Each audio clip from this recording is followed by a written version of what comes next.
The story you asked me about occurred just about 100 years ago, okay?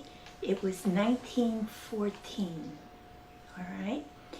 My father was born in '09. He had his name was Eddie. He had an older brother named Albert. There were his parents and two younger brothers, August and Adolf. My grandparents, being of German extraction, decided to go to Germany to visit relatives.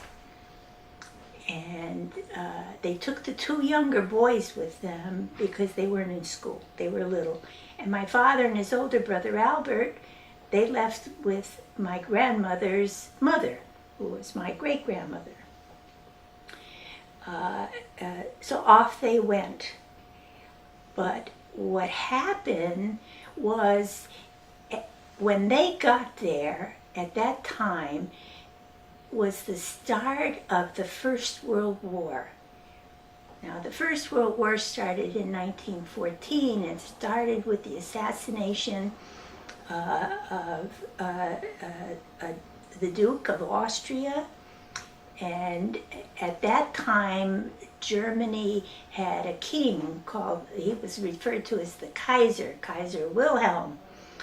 There were a number of countries involved. It was somewhat complicated how this war started. It wasn't as clear-cut as the Second World War was.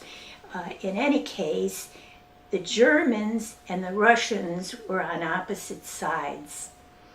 And somehow or other, my grandparents and the children fell into the hands of the Russians.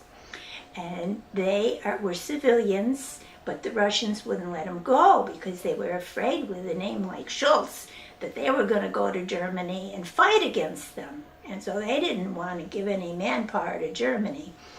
So they spent, as near as I can recall, a lot of time on trains.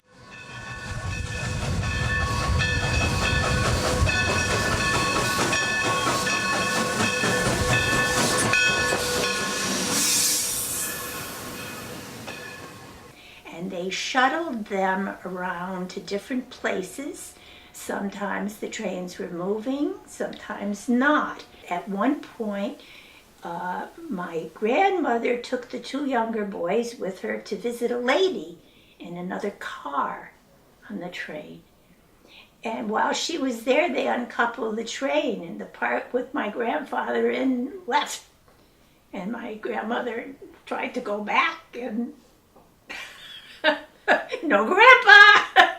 So eventually they did get together again, because these trains, as near as I could tell, shuttled.